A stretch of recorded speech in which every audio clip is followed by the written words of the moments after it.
Hi everyone, welcome back to another video from Tech Basics. In this episode, we will be learning how to view episodes on Disney+. Selecting and viewing episodes on Disney+ can be a little less straightforward than you might expect. So here's how you can do it. Simply go ahead and open a web browser of your choice.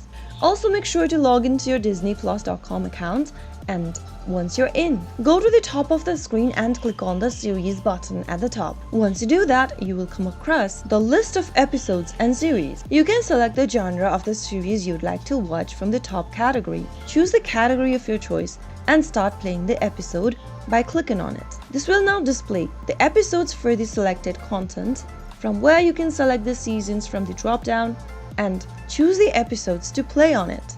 Simply click on the play button in order to play the episode that you've chosen. You can also go ahead and use the search function to search for the specific episode you would like to watch.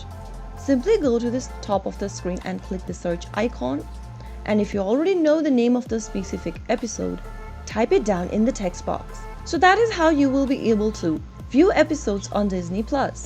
If you found the video to be helpful, go ahead and give us a thumbs up. Don't forget to subscribe to the channel by hitting the subscribe button. Press the bell icon so that you'll never miss another upcoming upload from us. I will be back again in the next episode. Thanks for watching.